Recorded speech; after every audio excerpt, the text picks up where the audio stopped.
विश्व गुरु महाकालिक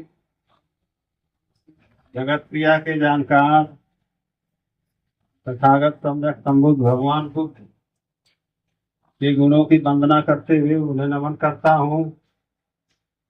सामाजिक क्रांति के पितामह महात्मा फुले, आरक्षण के जनक छत्रपति साहू महाराज तथा भारतीय संविधान के मुख्य शिल्पकार परम पूज्य बोधिसत्व बाबा साहब डॉक्टर बी.आर. अम्बेडकर को नमन करता हूँ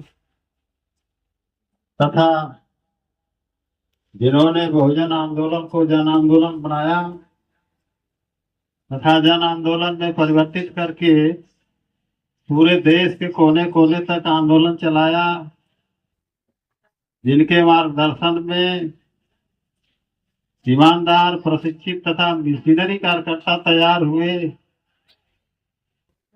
जो 21वीं सदी के महानायक, भारतीय राजनीति के रसायन, बहुजन समाज के स्वाभिमान, बामसेफ, DS4, DRC, PBF तथा बहुजन समाज पार्टी के जन्मदाता मानवर कांतिराम साहब को आज इस मौके पर आदर सम्मान सहित उन्हें नमन करता हूँ तथा इस देश में जन्मे उन तमाम महान संतों गुरुओं जिन्होंने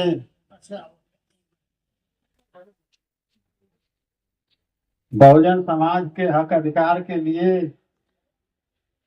लंबे अरसे से संघर्ष करते हुए इनको हक अधिकार दिला करके हमें आज इस मुकाम तक पहुंचाए हैं, उन्हें भी इस मौके पर आदर सम्मान सहित नमन करता हूं। आज इस ग्राम सभा हरैया में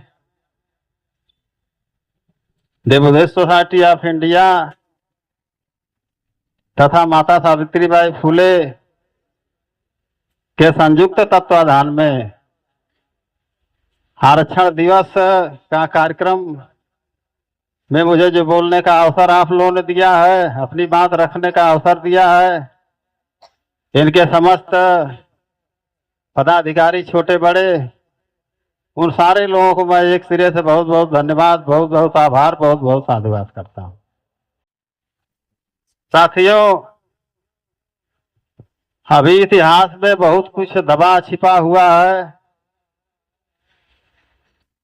अभी तो छत्रपति साहू महाराज को आरक्षण का जनक माना जाता है, लेकिन अभी बहुत सारी चीजें हैं छत्रपति साहू महाराज से लेकर के हमारे तमाम महापुरुषों का, वो हमें जानना बहुत जरूरी है और उसके लिए अध्ययन करना जरूरी है।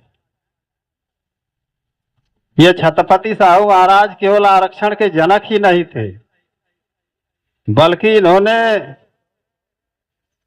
बाबा साहब अगर यह नहीं रहते तो आज बाबा साहब जो हमारे लिए कुछ करके गए हैं वो शायद नहीं कर पाते। उन्होंने बाबा साहब का के लिए कदम कदम पर योगदान किया। आप लोगों को पता होगा कि वो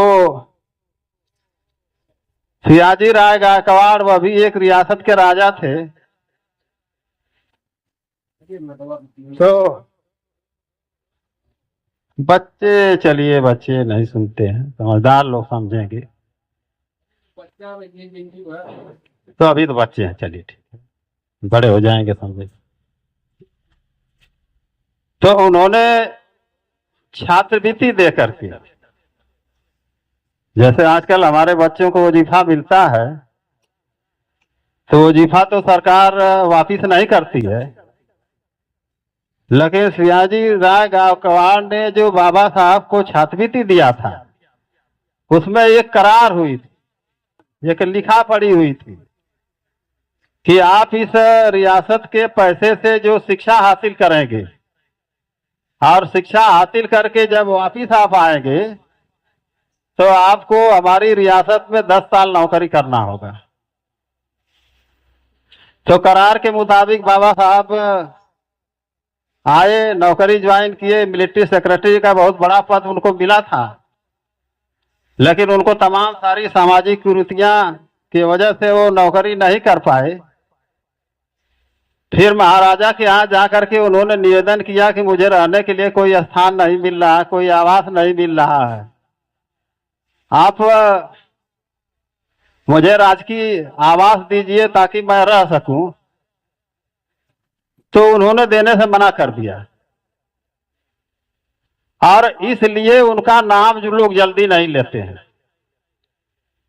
सयाजीराव गायकवाड़ का हमारे लोग नाम इसीलिए नहीं लेते हैं, अगर चाहे होते तो बाबा साहब की बड़ी मदद करते, लेकिन उन्होंने एक सिरे से मना कर दिया। और दूसरी चीज है, जब बाबा साहब ने नौकरी छोड़ा, जब इस्तीफा दिया, तो उनके रियासत का एक दीवान था, वो बार बार बाबा साहब को लेटर लिखता था कि आपको जो इस रियासत से जो छात्रवृत्ति मिली है उसको आप उसको वापिस करिए। तो साथियों, मैं इसलिए बोल रहा हूं कि छत्रपति साहब महाराज ने बाबा साहब की कदम कदम पर मेहनत किया, कदम कदम पर इनकी उन्होंने सहायता किया। उस छात्रवृत्ति से बाबा साहब केवल 8 विषयों में एमए कर पाए थे। तो सयाजीराव गायकवाड़ का जो पैसा था छात्रवृत्ति वाला, तो बाबा साहब 8 विषयों से एमए किए थे कोलंबिया यूनिवर्सिटी में। इसके बाद जितनी सारी डिग्रियां आप देख रहे हैं, एमएससी, डीएससी, बारेटला, तमाम सारी डिग्रियां, वो जर्मनी के बान यूनिवर्सिटी से उन्होंने उर्दू, अरबी, फारसी में उन्होंने जो डिग्री हासिल किया था, ये सारा का सारा पैसा छत्रपति साहू महाराज ने दिया था बाबा साहब। और तब बाबा साहब सफल हो पाए शिक्षा लेने में। सबसे बड़ा उन्होंने एक काम ये किया जो आज हमारे लोगों को बहुत कम जानकारी है, और जैसे जैसे जो दबा हुआ इतिहास है, हमारे बड़े बड़े जो पीएचडी होल्डर है, बड़े बड़े स्कॉलर हैं, बड़े बड़े जो नित नए नए खोज करने वाले, जांच करने वाले जो लोग हैं, जब जैसे जैसे जांची हो रही है, शोध हो रहे हैं, तो धीरे धीरे हमारे महापुरुषों की परत दर परत इतिहास खुलता हुआ आ रहा बीच में। तो उसे हमें जानना बहुत जरूरी है। मैं एक आपको घटना बताऊं कि उन्होंने कितना बड़ा महान काम किया। आपको पता होगा कि अंग्रेजों की सरकार थी। अंग्रेज के सरकार में जब से अंग्रेज आया है, ईस्ट इंडिया कंपनी के माध्यम से सैकड़ों साल उन्होंने शासन किया। फिर इसके बाद उन्होंने फर्स्ट इंडिया एक्ट बनाया, सेकंड इंडिया एक्ट बनाया, थर्ड इंडिया एक्ट बनाया, तमाम उससे वो शासन करते रहे। लेकिन जो उनके ब्रिटिश पार्लियामेंट के जो प्रतिनिधि होते हैं, आप लोग बैठ जाइए थोड़ा, जो ब्रिटिश पार्लियामेंट के जो प्रतिनिधि होते हैं, जैसे आजकल हमारे एमपी एमएलए हैं, उनको हम चुन के भेजते हैं, तो हमारी बातें वो पार्लियामेंट में, विधानसभा में जाकर के रखते हैं। उस जमाने में जो रियासत के राजा थे, वही ग्रेट ब्रिटेन के पार्लियामेंट के मेंबर हुआ करते थे। छत्रपति साहू महाराज राजा थे, इसलिए वो जो है ब्रिटेन के पार्लियामेंट के मेंबर थे। सयाजीराव गायकवाड़ राजा थे, इसलिए वो जो है ग्रेट ब्रिटेन के पार्लियामेंट के मेंबर थे। इसलिए साथियों, 562 रियासतें थी उस समय देश में, भारत में, और 562 रियासतों के राजा ही ग्रेट ब्रिटेन के पार्लियामेंट के सदस्य हुआ करते थे। तो छत्रपति साहू महाराज हमारे समाज की बात ब्रिटेन की पार्लियामेंट में अपना प्रतिनिधित्व करते हुए वो रखते थे बात। बहुत सारे उनके जमाने में कानून बने हैं हमारे समाज के हक अधिकार के लिए, बहुत सारा उन्होंने कानून बनवाया। उसकी तो लंबी फहरिस्त है, उसके लिए बहुत काफी लंबा समय चाहिए। लेकिन इतना जान लीजिए कि जो सबसे बड़ी जरूरी बात है वह मैं बता करके अपनी बातें खत्म करूंगा। अंग्रेजों ने एक रेजुलेशन पास किया था, एक कानून बनाया था कि जिस रियासत के राजा के पास कोई उत्तराधिकारी नहीं होगा, यानी उनकी कोई संतान नहीं होगी, तो जब उनकी मृत्यु हो जाएगी तो उस रियासत को ब्रिटिश सरकार अपने शासन में उसको अधिग्रहण कर लेगी। छत्रपति साहू महाराज को इस बात की ज्यादा चिंता रहती थी क्योंकि उनके पास कोई संतान नहीं थी। हालांकि गूगल वगैरह पर लोग लिखते हैं कि 4-4 बच्चे हैं, लेकिन ये सब बातें एकदम गफूरी जो करने वाले, जो हमारे लोगों का ध्यान भटकाते हैं, हमारे लोगों को इतिहास से दूर रखना चाहते हैं। इसलिए आप समझ लीजिए कि इनके पास कोई भी संतान नहीं थी। इन्होंने एक जसवंत राव नाम के गरीब लड़के को गोद लिया था। इसलिए लिया था कि जब मैं मरूंगा तो इसको उत्तराधिकारी बना के मरूंगा, तो जब ये राजा हो जाएगा तो फिर ब्रिटेन की पार्लियामेंट का मेंबर बन जाएगा, तो हमारे की तरह से अभी अपनी बातें रखेगा। लेकिन उसको अंग्रेजों ने नहीं माना, पहले ही उसको रिजेक्ट कर दिया। तो इनको काफी चिंता होती थी कि जब मैं मर जाऊंगा तो फिर इस समाज की बात कौन रखेगा, इस समाज का जो दुख दर्द है, इस समाज की जो परेशानियां हैं, उसको कौन रखेगा। तो उसके रूप में उन्हें बाबा साहब डॉक्टर अंबेडकर दिखाई दे रहे थे। वह लगातार बार बार इस बात को सोचते रहते थे कि डॉक्टर अंबेडकर अगर ग्रेट ब्रिटेन की पार्लियामेंट में पहुंच जाए तो ये बहुत सारी बातें रख सकता है अपने समाज के हित, अपने समाज के हक अधिकार के लिए। लगे साथियों, डॉक्टर अंबेडकर कोई राजा महाराजा तो थे नहीं, किसी रियासत के राजा तो थे नहीं, तो ये ग्रेट ब्रिटेन की पार्लियामेंट में कैसे मेंबर हो सकते हैं। तो छत्रपति साहू महाराज ने इनको एक सुझाव दिया। वही बात मैं आपको बताना चाह रहा हूं, क्योंकि बाबा साहब डॉक्टर अंबेडकर जब हमारे लोगों के ऊपर जब अत्याचार, अन्याय अत्याचार होता था, शोषण होता था, तो वो भारत के गवर्नर जनरल को ले जाकर के ज्ञापन देते थे कि फला जगह ये अत्याचार हो रहा है हमारे समाज के ऊपर। रोज सैकड़ों अत्याचार होते थे, बाबा साहब सैकड़ों ज्ञापन ले आके देते थे। अंग्रेज एक काम ये करते थे कि बाबा साहब के दिए हुए ज्ञापन को वो एक कमीशन बना करके, कमेटी बना करके उसकी जांच करवाते थे।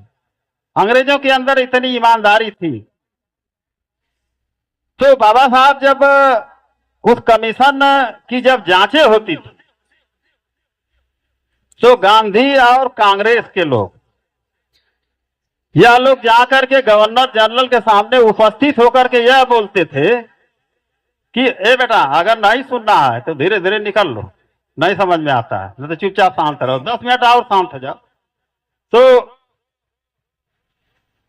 गवर्नर जनरल की कमेटी के समक्ष गांधी जाकर के, क्योंकि गांधी को आप लोग समझ लीजिए कि गांधी उस समय भारतीय राष्ट्रीय कांग्रेस के प्रेसिडेंट थे, अध्यक्ष थे, और गांधी केवल भारत में ही चर्चित व्यक्ति नहीं थे, बल्कि गांधी देश दुनिया में चर्चित व्यक्ति थे।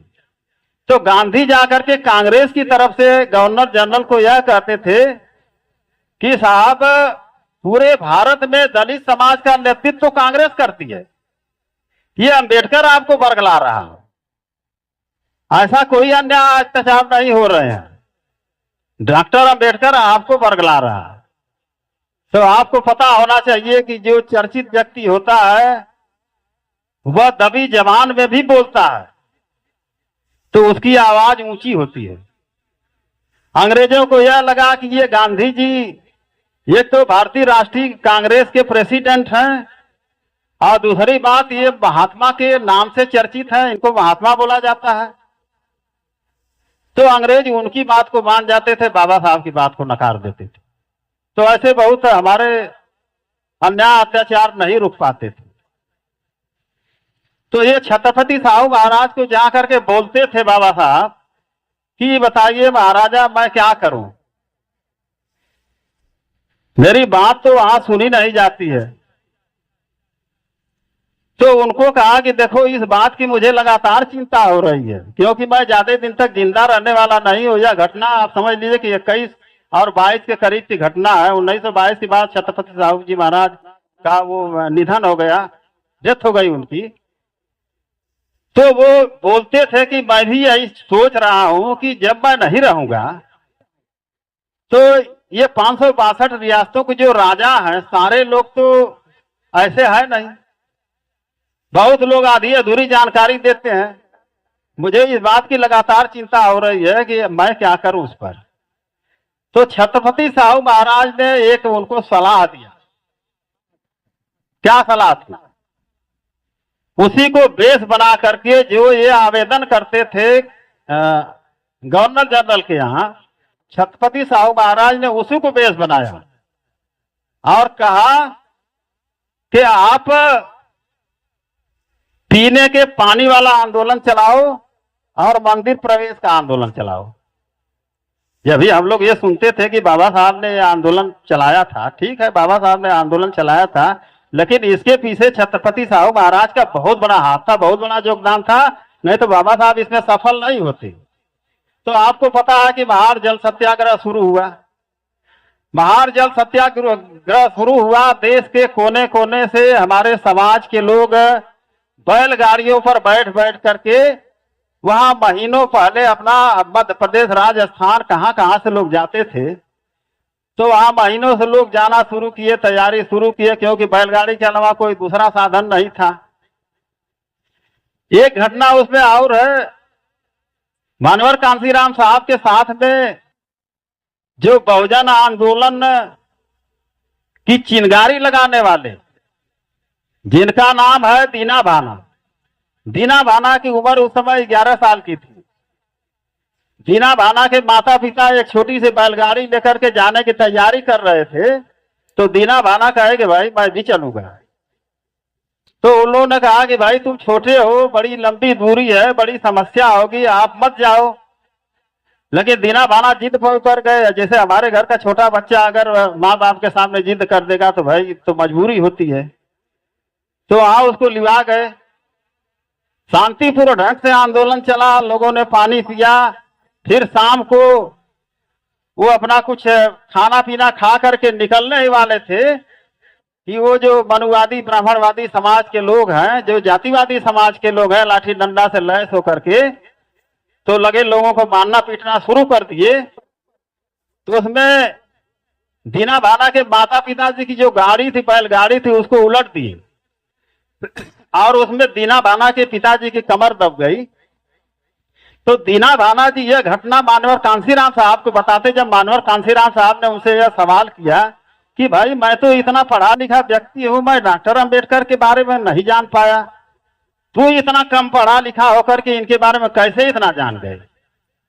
तो दीना भाना उनको बताते हैं कि साहब ये घटना है, मेरे पिता की उसमें कमर टूट गई और मेरे पिताजी टूटी कमर को साथ में लेकर के दुनिया छोड़ के चले गए, इसलिए ये घटना मैं भूला नहीं हूं, मुझे याद है। तो इस तरीके का आंदोलन हुआ। कालाराम मंदिर का आंदोलन हुआ। आपको पता है बाबा साहब ने महार सत्याग्रह आंदोलन करने के पहले उन्होंने प्रेस कॉन्फ्रेंस में करके बोला था कि हमारे लोग पानी के बिना मर नहीं रहे हैं। हमने जो आंदोलन छेड़ा है यह हमारे मान सम्मान, स्वाभिमान और आत्मसम्मान का आंदोलन है। हमारे लोग बेशक ही गंदा पानी पीते हैं, लेकिन पानी पीने के बिना हमारे लोग मर नहीं रहे। इसके पीछे बाबा साहब के वक्तव्य में कितना बड़ा रहस्य छिपा हुआ है। फिर उन्होंने मंदिर प्रवेश का आंदोलन किया, कालाराम मंदिर का। ये सारे तथ्य इकट्ठा किए गए, सारे सबूत इकट्ठा किए गए और इकट्ठा करके जब मनुवादियों ने लाठी डंडा लेकर के रात में मारना पीटना शुरू कर दिया, तो बाबा साहब सारे तथ्य इकट्ठा करके ले जाकर के छत्रपति साहू महाराज को दिए और छत्रपति साहू महाराज से कहे कि महाराजा आप ग्रेट ब्रिटेन के पार्लियामेंट के मेंबर हैं, गांधी और कांग्रेस कहती है कि पूरे देश भर में अछूतों का, दलितों का, डिस्प्लेस्ड क्लासेस का जो नेतृत्व कांग्रेस करती है, इसमें जितने लोग मारे गए हैं, पीटे गए हैं, दबाए गए हैं, कुचले गए हैं, कितने लोगों की मृत्यु हो गई है इस आंदोलन में, कहीं कांग्रेस और गांधी का पता नहीं है। और इस मामले को लेकर के छत्रपति साहू महाराज ने ग्रेट ब्रिटेन की पार्लियामेंट में मजबूती से रखा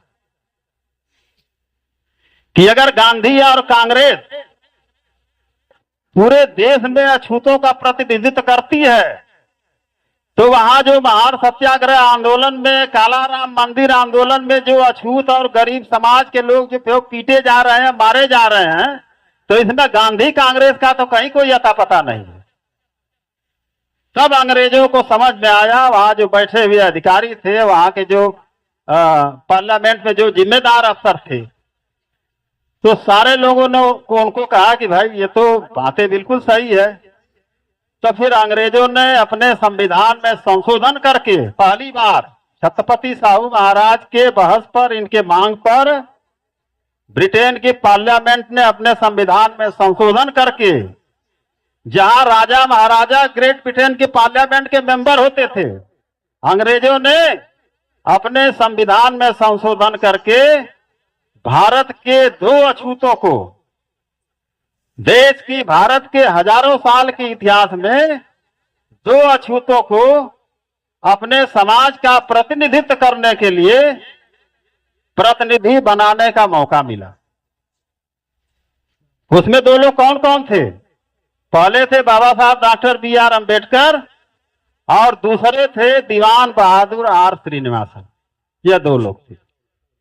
तो छत्रपति साहू महाराज अगर ऐसा नहीं करते, तो जब बाबा साहब ग्रेट ब्रिटेन के पार्लियामेंट के मेंबर हो गए, तो उनको सारी सुविधाएं मिलना शुरू हो गई जो आजकल के सांसदों विधायकों को सुविधाएं मिलती। बाबा साहब क्यों बार बार इंग्लैंड चले जाते थे?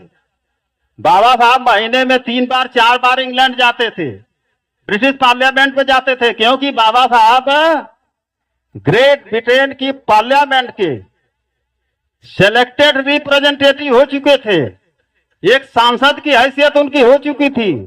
इसलिए ग्रेट ब्रिटेन की सरकार ने वो सारी सुविधाएं उनको देना शुरू किया। जैसे आजकल के सांसद लोग हैं, हवाई जहाज की यात्रा फ्री, सारी सुविधाएं फ्री होती है, तो उसी तरीके से बाबा साहब को पानी की जहाज से इंग्लैंड बार बार जाते थे, सब सुविधाएं मिलती थी। बाबा साहब को इंग्लैंड में रहने के लिए घर मिला हुआ था। तो साथियों, इन महापुरुष की सबसे बड़ी देन है, सबसे बड़ा जो है ये काम उन्होंने किया। इस बात को हमें अच्छी तरीके से समझ करके और अपने समाज के बीच में लोगों को जा करके आप लोग बताइए इसको। वैसे तो बहुत सारी बातें हैं, लेकिन वो बातें बताने में उतना समय नहीं है, लेकिन ये बात इतनी महत्वपूर्ण है कि आज तक बहुत कम ही लोग जान पाए कि छत्रपति साहू महाराज इतना बड़ा कार्य किए। बाबा साहब को, छत्रपति साहू महाराज केवल आरक्षण के जनक नहीं है, बल्कि छत्रपति साहू महाराज बहुत कुछ है हमारे लिए। इसलिए इन महापुरुष को नमन करते हुए 2 लाइन की एक और बातें कह दूंगा। जब मानवर कांशीराम साहब जब अपना आंदोलन चला रहे थे, 26 जुलाई 1902 को छत्रपति साहू महाराज ने अपने रियासत कोल्हापुर में 50% आरक्षण की शुरुआत किया। भाई अब लोग तो 50% बोलते हैं, लेकिन मुझे जो जानकारी है कि 70% आरक्षण है। तो अब इसमें क्या किया जाए? मैं तो जानता हूं, जहां तक मुझे जानकारी है कि 70% आरक्षण दिया उन्होंने, 50% उन्होंने दिया पिछड़ों के लिए और 20% उन्होंने दिया दलितों के लिए। 70% का आरक्षण है। यह भी हमारे लोग भ्रम में पड़ जाते हैं, क्योंकि इतिहास बताने वाले लोग जो है हमारे लोगों को झुठलाते हैं, परगलाते हैं। तो मानवर कांशीराम साहब ने सोचा कि 26 जुलाई 1950 को छत्रपति साहू महाराज ने आरक्षण दिया। बाबा साहब ने इस आरक्षण को संविधान के माध्यम से दे करके पूरे देश भर में लागू किया और उससे बहुत सारे लोग फायदा ले रहे हैं। तो उन्होंने एक कार्यक्रम रखा था जिसका नाम था आरक्षण की 100वीं सालगिरह, और ये कार्यक्रम उन्होंने कब रखा था? 26 जुलाई 2020 को, जब 100 साल पूरा हुए। तो मानवर कांशीराम साहब ने 26 जुलाई 2020 को महाराष्ट्र में एक बहुत बड़ा कार्यक्रम रखा था, महीने भर का कार्यक्रम था वो। और उन्होंने यही सवाल उसमें रखा हुआ था कि भाई आरक्षण का लाभ लेने वाले हमारे लोग वो लाभ ले करके और समाज को कम से कम हिसाब तो दें। तो प्रतिदिन लोग आते थे, बोलते थे, बोल के चले जाते थे। शाम को मानवर कांशीराम साहब उसका कंक्लूजन करते थे। लास्ट में आखिरी दिन उसका क्या रिजल्ट था? उसका रिजल्ट यह निकला कि 26 जुलाई 1902 से और 26 जुलाई 2000 तक आरक्षण से लाभ लेने वालों की संख्या 50 लाख है। 50 लाख 50 लाख हमारे समाज के लोग लाभान्वित हुए। और मानवर कांसीराम साहब के बहुजन आंदोलन में काम करने वाले लोगों की संख्या उस समय तक 20 लाख थी। 50 लाख लोग लाभान्वित हुए और बहुजन मिशन मूवमेंट में काम करने वाले कर्मचारियों की संख्या कितना थी? 20 लाख थी। और आज वो 30 लाख लोग आज भी अभी जिंदा होंगे, मरे नहीं होंगे। ये 30 लाख लोग जो है ये सवाल उठाते हैं, सवाल खड़ा करते हैं। क्या सवाल खड़ा करते हैं? पहला सवाल उनका यह है कि बहन कुमारी मायावती, मानवर कांसीराम साहब ने बहुजन समाज बनाया था, बहुजन समाज पार्टी बनाया था, और बहन कुमारी मायावती ने सर्वजन समाज बना दिया। और उदाहरण किसका देते हैं? यहाँ आचार्य जी बैठे हुए हैं, इनको भी मैं बोल दे रहा हूं, आप भी जब जाइए तो इस बात को आप लोग रखिए। केवल बुद्धा को आप लोग एक धार्मिक पुरुष मत बनाइए। बुद्धा धार्मिक पुरुष नहीं है, बुद्धा हमारे इतिहास है, बुद्धा हमारे विज्ञान, बुद्धा बहुत कुछ है। तो उदाहरण क्या देते हैं? उदाहरण उनका यह होता है कि भगवान बुद्ध जब प्रथम धम्म चक्र का प्रवर्तन किया सारनाथ में, तो उन्होंने भिक्षुओं को क्या कहा?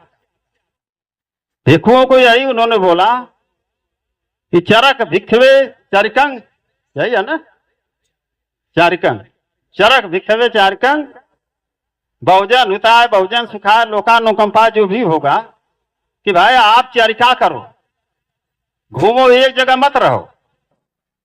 क्योंकि एक जगह रहोगे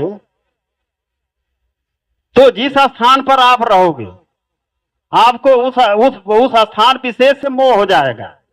जहां आप इकट्ठा रहोगे ज्यादा दिन तक तो वहां व्यक्तियों से आपका मोह हो जाएगा। इसलिए आप एक जगह मत रहो, आप चलते रहो। उसका उदाहरण उन्होंने दिया था कि जैसे पानी है, पानी अगर बहता है तो वह निर्मल बना रहता है। पानी को अगर रोक दिया जाए तो उसमें सड़न पैदा हो जाती है, गंदगी पैदा हो जाती है। तो इसलिए भिक्षुओं को उन्होंने कहा था कि आपको तय करना है, या बहते हुए पानी की तरह निर्मल बने रहना चाहते हो, या एक जगह रुक करके अपने दिमाग में सड़न पैदा करना चाहते हो। आजकल के भिक्षु लोग बिहारों में बैठे रहते हैं, भिक्षु लोग बहुत कम चलते हैं। अगर ये सारे भिक्षु लोग चलना शुरू कर दें तो परिवर्तन होने में मेरे समझ में आता है कि ज्यादा समय नहीं लगेगा।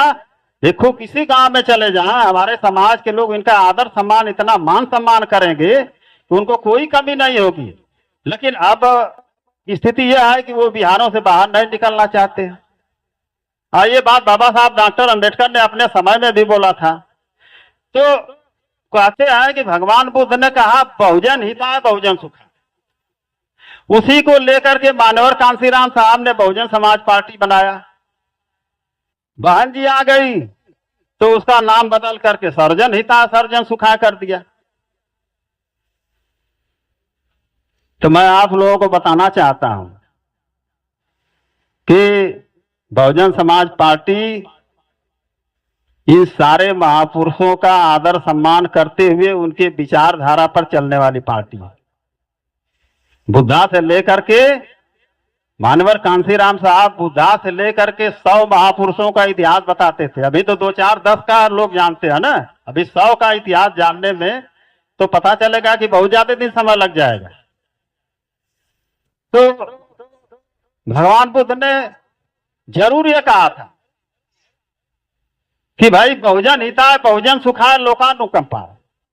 लेकिन जब उनके धम्म की प्रसिद्धि बढ़ना शुरू की तो उनके यहाँ बड़े बड़े लोग, बड़े बड़े व्यापारी लोग, राजा महाराजा तक उनके समर्थक हो गए। तब उन्होंने अपने धम्म के संहिता में परिवर्तन किया। क्या परिवर्तन किया? सब्बे सत्ता सुखी होन्तु च खेमिनो, सभ्य भद्राणी पश्यंतु मां कंचित दुख मांग में। अब सबके कल्याण की बात करो, यही ना हुआ? सारे लोगों के कल्याण की बात करने के लिए उन्होंने किया ना। तो मान्यवर कांशीराम साहब ने बहुजन समाज पार्टी बनाया। तब मैं आपको एक घटना बता दे रहा हूं। जब सपा और बसपा का गठबंधन हो गया तो कुछ सवर्ण समाज के लोग मान्यवर कांशीराम साहब से लखनऊ में मिले और उन्होंने कहा था कि भाई आपके पार्टी में हम काम करना चाहते हैं, आपके विचारधारा से हम बहुत प्रभावित हैं, तो आप हमारे लिए दरवाजा खोलिए। हालांकि उस समय उन्होंने बंद किया था। तो मान्यवर कांशीराम साहब ने यह कहा कि भाई देखो, अभी यह दरवाजा आपके लिए नहीं खुलेगा। यह कब की बात है? यह 93 की घटना है। ये 93 में मान्यवर कांशीराम साहब ने सवर्ण समाज को बोला था कि अभी हम आपके लिए दरवाजा नहीं खोल सकते हैं, क्योंकि आपके लिए अगर हम दरवाजा खोल देंगे तो हमारे समाज की जो राजनीति है, जो हमारे समाज के लोग राजनीति करना चाहते हैं, उनकी राजनीति रुक जाएगी। इसलिए हमारा अलायंस मुलायम सिंह यादव से है, आप उनके यहाँ जाओ। अगर वो आपको साथ में रख रहे हैं तो हम आपका भरपूर सहयोग करेंगे। तो फिर उन सवर्ण समाज के लोगों ने पूछा उनसे कि क्या हमारे लिए हर समय एंट्री बंद हो जाएगी आपके यहाँ आने के लिए? तो उन्होंने कहा था कि नहीं, हमें जैसे पता चलेगा कि बहुजन समाज हमारा राजनीतिक रूप से तैयार हो गया है, आपके आने से उनके राजनीति में कोई रुकावट नहीं आएगी, तो हम आपके लिए दरवाजा खोल देंगे। आप लोगों को पता होना चाहिए, जो ऐसा सवाल करते हैं उनको पता होना चाहिए कि बहन कुमारी मायावती जब 3 जून 1995 को मुख्यमंत्री बनी बीजेपी के समर्थन से, तो 3 मिनिस्टर ब्राह्मण थे। क्यों, याद है किसी को? 3 मंत्री ब्राह्मण थे। उनका नाम तो मुझे नहीं आ रहा है, उसकी तैयारी करके नहीं आया। 3 मिनिस्टर ब्राह्मण थे। उनको कौन प्रवेश कराया था? मान्यवर कांशीराम साहब ने प्रवेश कराया था। सतीश चंद्र मिश्रा, लालजी टंडन नहीं, लालजी टंडन हमारे पार्टी के नहीं थे। मैं बता दूंगा आपको बात, मुझे याद नहीं आ रहा है। सतीश चंद्र मिश्रा को 2000 में सन 2000 में मान्यवर कांशीराम साहब ने बहुजन समाज पार्टी ज्वाइन कराया था। तो जब मान्यवर कांशीराम साहब को, बहन जी को लगा कि बहुजन समाज पार्टी अब महासागर बन रही है, तो इन लोगों ने सवर्णों के लिए दरवाजा खोल दिया। तो वो कौन सा बुद्धिज्म का ही तो पालन है। जैसे भगवान बुद्ध ने, बाद में उनको लगा कि बहुत सारे लोग समर्थक हमारे साथ में आ रहे हैं, तो उन्होंने कहा कि भाई सभ्य सत्ता सुखी होती, सबके कल्याण की बात होना चाहिए। तो मान्यवर कांशीराम साहब को लगा कि अब बहुजन समाज तैयार हो गया है और बहुजन समाज को सर्जन समाज के आने में कोई राजनीतिक रुकावट नहीं होती, तो उनके लिए दरवाजा खोल दिया। तो ये सारे आप लोग जब जवाब नहीं देंगे, बहुजन समाज पार्टी को केवल आप पॉलिटिकल पार्टी मत समझिएगा। बहुजन समाज पार्टी को आप जो पॉलिटिकल पार्टी, राजनीतिक दल समझते हैं, तो आप बहुत भूल करते हैं। बहुजन समाज पार्टी पॉलिटिकल पार्टी नहीं है। मान्यवर कांशीराम साहब बोलते थे कि BSP is a not only political party but it is a social movement. Bahujan Samaj party केवल राजनीतिक दल नहीं है, बल्कि यह एक सामाजिक आंदोलन है। भाई है, BSP is a not only political party but it is a social movement, क्योंकि इसके साथ में सामाजिक आंदोलन जुड़ा हुआ। सामाजिक आंदोलन का मतलब है महापुरुषों का इतिहास है। कौन जय भीम करता था बताइए? 1984 के पहले कितने लोग जय भीम बोलते थे? कितने लोग बोलते थे? आप तो सीना उठा करके, मोस्ट टाइट करके जय जय जय जय जय भीम बोला जा रहा है? कितने लोग बोलते थे? झंडा पॉकेट में रख करके लोग जाते थे। मेरी उम्र भी समझ लीजिए कि 65 साल के करीब होने जा रही है, और मैं तब से देख रहा हूं बहुजन समाज पार्टी को कि उस जमाने में झंडा पॉकेट में रख के जाते थे। आज तो गर्व के साथ तो झंडा लगाते हैं, गर्व के साथ जय भीम बोलते हैं, नमो बुद्धाय, भगवान बुद्ध की करुणा। आपको अंदाजा होगा कि मान्यवर कांशीराम साहब ने जब बीआरसी बनाया, कब बनाया था बीआरसी? 14 अक्टूबर सन 1982 में बनाया था। आप अंदाजा लगाइए उस समय तक बुद्ध के बारे में ABCD हमारे समाज को कहीं किसी को पता ही नहीं रही होगी। तब मानवर कांसी राम साहब ने बुद्धिस्ट रिसर्च सेंटर बनाते हैं, पौधों के ऊपर रिसर्च करते हैं, क्योंकि उन्हें अच्छी तरीके से पता था कि 6वीं शताब्दी के पहले इस देश में बुद्ध धर्म के अलावा कोई धर्म था ही नहीं। आप लोग इसको भी सुन लीजिए, ये इतना बड़ा इतिहास है कि 6वीं शताब्दी के पहले भारत में कोई धर्म नहीं था, बस एक धर्म था, बौद्ध धर्म था। यह कैसे पता चलता है? यह हेनसांग, फाहियान, इत्सिंग और तमाम सारे जो चीन के जो आए हैं उनके डायरी से पता चलता है। 6वीं शताब्दी के बाद यहाँ हिंदुइज्म पैदा होता है, सिखिज्म पैदा होता है, इस्लाम आता है, और अंग्रेज तो जब आए तब न यहाँ ईसाइत आई।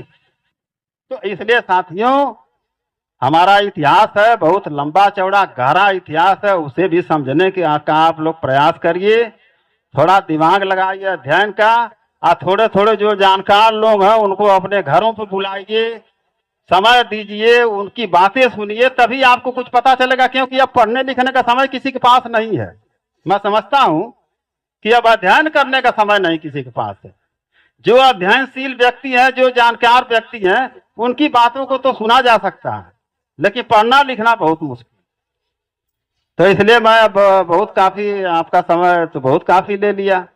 मैं इससे ज्यादा समय लेने में मुझे लग रहा है कि बहुत परेशानी हो रही है, हैं? तो मैं अब समय न लेते हुए एक बार पुनः बाबा साहब डॉक्टर अम्बेडकर और छत्रपति साहू महाराज, जिन्होंने हमारे समाज की दशा दिशा तय किया। बाद में जब ये पार्लियामेंट के अंदर बाबा साहब का एंट्री हो गई ग्रेट ब्रिटेन के पार्लियामेंट में, तो छत्रपति साहू महाराज ने अपने कोल्हापुर रियासत में एक बड़ी जनसभा कराया था। ये आखिरी बात करके खत्म कर दूंगा। बड़ी जनसभा कराया था जिसमें बाबा साहब को खड़ा करके उन्होंने कहा था, यही तुम्हारा नेता है और यही तुम्हारा भगवान है, और अब मुझे उम्मीद है, मुझे पूरी उम्मीद है कि यह तुम्हारे लिए कुछ कर पाएगा। और उन्होंने यहां तक दावा किया था कि अब मैं चैन से मर सकता हूं, अब मुझे चैन से मृत्यु आ सकती है। मुझे इसी बात की उलझन थी, वह कार्य मेरे जीते जी हो गया। और बाबा साहब डॉक्टर अम्बेडकर जब फर्स्ट राउंड टेबल कॉन्फ्रेंस से पहली बार जाते हैं, जब अंग्रेजों को उन्होंने लताड़ना शुरू किया, तो अंग्रेज के बैठे बैठे बड़े बड़े अधिकारी, बड़े बड़े जो है वो प्रशासनिक अधिकारी, बड़े बड़े नेता, वो दांतों तले अंगुली दबा के दंग रह गए कि बताओ, जिस व्यक्ति को ब्रिटिश सरकार ने प्रतिनिधि चुना है और यह व्यक्ति आकर के ब्रिटिश सरकार की बखिया उघेड़ रहा है, यह कितना बड़ा हिम्मत वाला आदमी है। वहां के प्रेस मीडिया ने छापा। बगल में बैठे थे सियाजी राय गायकवाड़, सुन लीजिए, उनकी घटना बता के अपनी बात खत्म कर दूंगा। सियाजी राय गायकवाड़ ने खड़ा होकर के और बाबा साहब डॉक्टर अम्बेडकर को कहा कि आपने आज मेरा कर्जा उतार दिया। ग्रेट ब्रिटेन के पार्लियामेंट में जो छात्रवृत्ति दिए थे, बार बार उनका दीवान उन्हें लेटर लिखता था कि आप कर्जा वापिस करो। उस बैठक में सियाजी राय गायकवाड़ ने बोला कि डॉक्टर अम्बेडकर, आज आपने हमारे रियासत का कर्जा उतार दिया। वो उनके वक्तव्य से इतना खुश थे। तो इसलिए मैं इससे ज्यादा लंबा समय न लेकर के आप लोगों को बहुत बहुत आभार, बहुत बहुत साधुवाद, बहुत बहुत धन्यवाद। नमो बुद्धाय, जय। बहुत बहुत साधुवाद।